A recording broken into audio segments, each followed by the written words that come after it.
Друзья, приветствую вас! Утренний обзор. Давайте рассмотрим, какие события на подходе, что происходит на рынках и какие движения ждать на открытии от нефти, рубля, доллара, золота и ключевых российских активов. Так, но на сегодня наиболее значимая статистика выходит в 16:30, изменение числа занятых в несельхозсекторе США. И в 16:30 опять же уровень безработицы. Ну и потом то, что касается России, в 7 часов вечера индекс потребительских цен. Так, давайте рассмотрим, какая ситуация на срочном рынке, какие позиции, на что сделаны упоры. Так, по РТС юридические лица делают ставку на продолжение роста фьючерса на индекс РТС, то есть рост российского рынка. Сбербанк. Здесь ставка на то, что Сбербанк будет проседать, корректироваться. Газпром. Здесь также ставка на то, что Газпром будет корректироваться, немножко просядет, но в целом здесь больше похоже на боковик. ГМК, а вот здесь ставка на рост ГМК, причем достаточно уверенная ставка. Так, далее Си, рубль-доллар, здесь ставка на то, что доллар против рубля будет расти. Евро-рубль, евро-рубль, здесь также ставка на рост евро против рубля, поскольку шорты срезают. Так, далее евро-доллар, евро-доллар, здесь ставка на то, что евро к доллару будет ослабляться. Так, ну и по нефти ожидают, я смотрю, коррекционный откат, потому что режут лонги значительно и наращивают шорты. Серебро, здесь ставка на коррекционный отскок. А вот по золоту делают ставку на то, что золото либо в боковике, либо продолжит снижение. Так, давайте перейдем к графикам, посмотрим, что происходит. Так, друзья, давайте перейдем к графикам. Baltic Dry продолжает снижение, уходим ниже 1400. Это говорит о том, что на носу стагнация в мировой торговле. Ну и это так или иначе начнет в ближайшее время давить на фондовые индексы. Так, далее китайский фондовый индекс, он немножко сегодня подрос, но здесь проторговка в боковике. Можно сказать, что вот уже такую кривехонькую тройную вершину нарисовал. Ну и соответственно в случае движения на 5350 вполне может развиться более глубокий коррекционный откат в этот диапазон, о чем мы ранее уже говорили. Пока все окей, судя по всему, неделю позитивно будет закрывать Китай. Так, далее S&P, ну здесь смотрите, мы уже сегодня с утра на фоне принятия мер помощи переписываем исторический максимум, и все улетает в космос. Так, далее индекс доллара. Здесь интересная ситуация, сейчас идет борьба закрепления на уровне 91,5. Если таковое закрепление происходит, то движение наверх продолжается. И вот здесь будет очень интересная ситуация. Массу стимулирующих мер напринимали, доллар растет, деньги печатаются, что будет с рынками на фоне того, что избыток денежной ликвидности. Вот. Посмотрим, как закроется неделя, что будет сегодня и в понедельник. Вот. Пока вот то, что приходит на ум, это какая-то длительная проторговка в районе этого значения. Ну как длительная? Может быть несколько дней, может быть неделю. Вот. Если здесь сейчас не произойдет разворота, то будет весьма казусная ситуация, потому как, ну не знаю, если рынки будут расти на растущем долларе, это, конечно, что-то такое неординарное. Так, друзья, ну и вот VIX совершенно ушел в пол, 21,8. Easy come, easy go.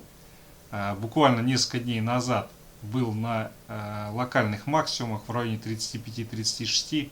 И сейчас он практически бьется вот в это донышко 21-21,5. Ну, это означает позитив, что к рынкам жизнь вернулась, но с другой стороны, подобные движения, они указывают на то, что где-то уже в районе точки разворота рынки находятся. Так, друзья, далее нефть, Brent. Но подошли к демаркационной линии 60.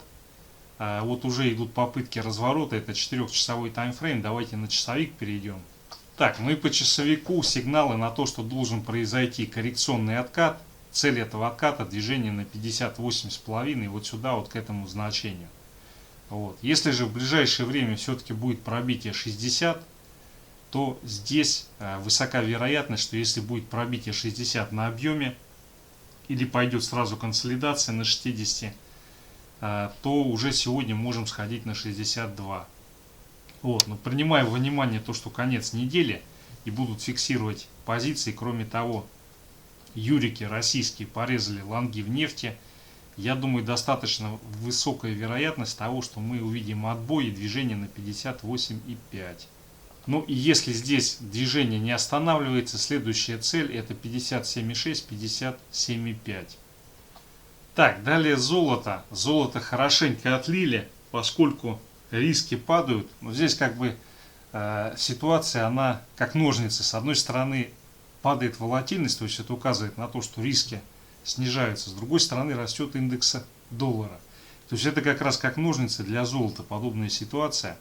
Вот. Здесь что примечательно. Вот есть область, которая 1795, 1787. Вот если мы в эту область заходим, то оно здесь будет какое-то время торговаться. Пару дней, там тройку дней. Вот. Если идет пробитие 1784, то следующая точка остановки это 1766. Если не останавливается здесь, то, соответственно, тренд на снижение продолжается. Если у нас происходит сейчас закрепление выше 1794, вот этого значения, то сегодня мы попробуем сделать коррекционный отскок. Цель этого отскока 1801 сначала, ну даже 1804. Вот здесь вот и следующая цель это 1812. По золоту пока ситуация очень неопределенная, потому что ну, я что-то не припоминаю, чтобы ВИКС падал, а индекс доллара рос. Вот, соответственно, то есть это по золоту порождает некий парадокс. Но еще также ходят слухи, что Ротшильды решили пролить золото для того, чтобы его еще дешевле откупить. Но это, разумеется, шутка. Так, друзья, далее серебро. Смотрите, по серебру ситуация значительно лучше, чем по золоту. У серебра устоял уровень 26. Вот. Поскольку этот уровень устоял, то чем дольше оно здесь торгуется, тем больше вероятность того, что развивается движение сначала на 27, и потом после пробоя 27-25 пойдет движение, вот здесь вот наметилась цель 28,7. Вот. Если все-таки 26 будет устойчиво пробито, то никуда не денемся, пойдем на 25, 25,2, вот сюда, вот в этот диапазон. Вот. Пока здесь сейчас идет проторговка, и я так полагаю, что какое-то время будет движение в диапазоне 26-15, 27. То есть вот здесь, чем дольше оно находится, тем больше вероятность выхода наверх. Так, друзья, RGBI, дневной таймфрейм, здесь попытка отскока. И пока мы не пробиваем вот этот диапазон, это означает, что позитивная динамика. И соответственно, то есть чем дольше он здесь торгуется, тем больше вероятность того, что мы вернемся на 152,4. Если в обозримые неделю-две будет пробит этот диапазон, для рубля это будет очень существенный негатив. Так, друзья, далее евро-доллар, 4-часовой таймфрейм. На самом деле я бы сейчас вот этот инструмент и золото, наверное, бы все-таки не трогал. Вот, но если с золотом там, скажем так, определенные моменты краеугольные, они просматриваются, как оно будет отскакивать. Вот евро-доллар для меня сейчас на текущий момент он загадка. Загадка, потому что здесь уже должно идти движение на 1,18. Вот. Может ли он сегодня здесь отскочить? Такое может произойти. Но на текущий момент мне не совсем понятна движущая сила, во-первых, которая его развернет, во-вторых, до какого значения здесь предполагается со стороны некого мифического кукловода его довести. То есть я пока вот в евро-долларе не совсем понимаю движение вот это. То есть по логике, если здесь был пробой 1.21, то движение в район 1,18, 1,1850 там, по-моему, уровень. Сейчас оно пытается развернуться. Вот. Но на самом деле таких разворотов было уже масса. Я вот на текущий момент, наверное, все-таки бы евро-доллар не трогал, потому что идет раскорреляция между ВИКСом и индексом доллара. Вот. И поэтому, когда вот это снижение закончится, не до конца ясно. И, соответственно, если не до конца ясно, где будет снижение, все ставки на разворот, это ловля падающего ножа. С другой стороны, как бы вставать в шорт пока непонятно, то есть какие для этого основания, потому что и так уже произошло значительное снижение. Но если переходить к часовому таймфрейму, то здесь налицо произошел разворот, вот, соответственно, отсюда вполне как бы может произойти уже на сегодняшний день отскок целевого движения, будет попытка вернуться на 1,2. Вот. Но я вообще противник того, чтобы делать какие-либо действия там, где есть неясности в части того, что происходит. Так, друзья, далее рубль-доллар, USD Tomorrow. Вот сейчас 10 часов по Москве, открылись торги. Соответственно, вот сейчас идет борьба за уровень 75,3, 75,2. Если этот уровень устоит, он не будет пробит, то высока вероятность того, что мы отскочим и цель движения будет в район 75-75. Так, далее 4-часовой таймфрейм. Ну смотрите, здесь, если мы пробиваем вот этот уровень сейчас, правда уже неоднократно этот уровень не пробивался, то у нас отсюда цель движения будет 74,9, даже 74,85, 74,95, вот сюда, вот в этот диапазон. Пока он не пробит, высока вероятность того, что здесь будет консолидация в районе 75,3, 75,2. И отсюда пойдет коррекционный отскок. Целью вернуться сначала в этот диапазон, который ограничен 75-75, а потом посмотрим, что будет происходить. Так, друзья, далее рубль-евро, евро-рубль. Но здесь вот у нас идет борьба за 90,1. Если мы закрепляемся ниже этого значения, то у нас отсюда развивается дальнейшее укрепление рубля. И цель этого укрепления лежит в районе 89,2. Вот здесь вот. Если же мы не пробиваем вот этот диапазон вокруг 90,1, то у нас здесь формируется консолидация, и мы сегодня отсюда будем отскакивать. И цель этого отскока движение на 90,5. Так, ну вот если 4-часовой таймфрейм брать, есть еще одна цель движения, это 89,75, чтобы закрыть вот этот гэп, который ранее возник. Соответственно, что у нас здесь получается? Если мы в ближайший час-два не затягиваемся наверх, это 4-часовой таймфрейм, и не закрепляемся выше 90,3, то у нас первая цель остановки может быть 89,75. Вот. Если мы здесь не начинаем торговаться и отскакивать, то следующая цель движения будет в районе 89,1, 89. Вот сюда вот. Так, друзья, далее фьючерс на индекс РТС. Ну вот мы здесь первую цель в районе 142, 142, 300 сделали. Соответственно, если мы сейчас в этом диапазоне закрепляемся и не будет пробития 140 тысяч, то по факту консолидации будет попытка пробить 143 тысячи и сходить на 147. Вот сюда вот к этому значению. Если переходить к 4-часовому таймфрейму, то здесь вот есть промежуточная цель. Промежуточная цель находится на 145 500.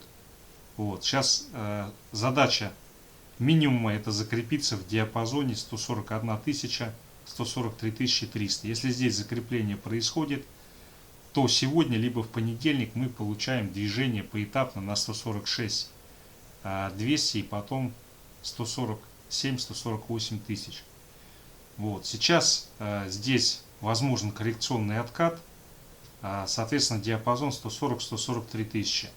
Вот если пробой 140 тысяч возникает, то ломается этот растущий тренд и соответственно идем корректироваться возможно на 137 тысяч. Там пошли резкие заявления достаточно от американского президента.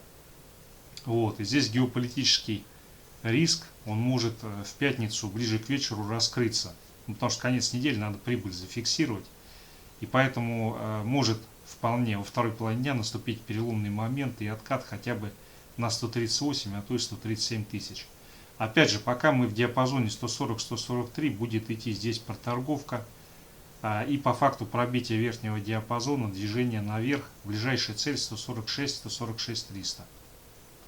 Так, друзья, далее Сбербанк. Смотрите, здесь ситуация очень интересная. Дневной таймфрейм беру. Сейчас масса прогнозов о том, что в обозримом будущем в районе там, от одной недели до месяца будет движение на 292 по Сбербанку. Вполне как бы такое допускаю. если нефть находится на таких значениях и не возникает никаких ужас геополитических рисков, прямая дорога прямо даже не 292, тестировать вот этот хай 296. Смотрите, сейчас мы открылись гэпом. Юрики сделали ставку на то, что Сбербанк будет проседать. Сегодня еще пятница. Вот. Поэтому наиболее вероятно, что у нас вот сейчас на утро будет диапазон движения 272, 273,7. Вот пробой 273,7 произойдет, то мы уже сегодня можем дотянуться на 280. Если здесь пробоя вот этого диапазона не будет, то мы наиболее вероятно сегодня по Сбербанку откатимся. И цель этого отката первая 267,5 и возможен даже провал на 264,2. Вот. Но это будет во второй половине дня. Сейчас наиболее вероятно попытка закрепиться на 272, поторговаться в этом диапазоне. Ну, если 273,6, 273,7 пробьем, может быть либо короткий задерг на 280, вот, либо вообще переход вот сюда, вот в этот диапазон. Вот. Но фактор пятницы, я думаю, сейчас наиболее вероятно консолидация в этом диапазоне и потом уход к нижней границе и возможно даже задерг на 263,5 ближе к концу дня. Это вот мое видение по Сбербанку.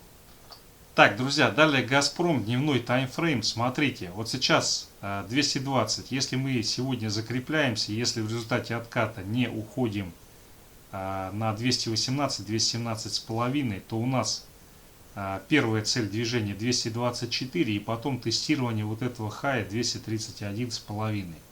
И по Газпрому, и по Сбербанку достаточно позитивная ситуация, риск только пятницы. Пятницы и внезапно каких-то заявлений, которые вызовут негатив по российскому рынку. Пока здесь идет целенаправленное движение на 224. Если нет отката 217,5, то все отлично. И мы сегодня уже пойдем на 224, может быть повыше. Вот. Даже если будет откат и пробитие 217,5, здесь идет устойчивый растущий тренд по Газпрому. Вот. Как видите, даже когда вот все эти пертурбации возникали недавно, мы на 208,5, это сильная поддержка, так даже и не сходили. То есть это говорит о том, что в бумаге идет сильный набор позиций, и если не будет ничего совсем из рук вон выходящего, она продолжит рост и в ближайшее время будет тестировать и пытаться пробить 232. Так, друзья, далее ВТБ, дневной таймфрейм. Но здесь смотрите, у нас на сегодня задача максимум закрепиться в диапазоне 3,7834 копейки. Вот если мы здесь закрепляемся, тем более пробиваем этот диапазон, следующая цель движения 3,8963, вот сюда вот. А вообще у нас по нему цель движения это 4 копейки и потом 4,7 и 5,2. Вот сегодня наиболее вероятно, что ВТБ попытаются где-то вот в этом диапазоне закрепить.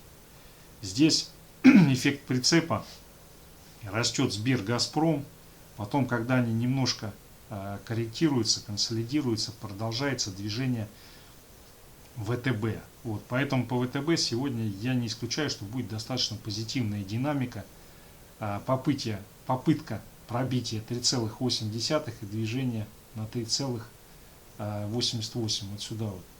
Вот. Разумеется, если происходит откат и пробитие 3,7, то по ВТБ мы наверняка пойдем тестировать 3,65 вот это значение.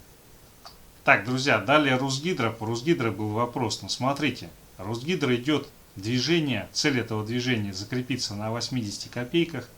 И далее отсюда цель движения на 81 и потом 84. Вот сейчас как бы важно, если будет коррекционный откат, чтобы не произошло пробитие 79-78,5. Если вот этот диапазон устоит, то сегодня весьма вероятно по Русгидро мы сделаем 80,5. Далее посмотрим, как будут развиваться события. С учетом пятницы вполне возможно, что произойдет откат и закрытие в районе 79-78,5. Хотя вот по Русгидро уже напрашивается движение, цель которого 81 копейка и закрепление в этом районе и дальнейший рост. В целом позитивная динамика, как и по российскому рынку. Вопрос в удержании уровня 78,5 на текущий момент. Друзья, ну в общем-то все, основные активы. Спасибо за внимание, успехов в торгах.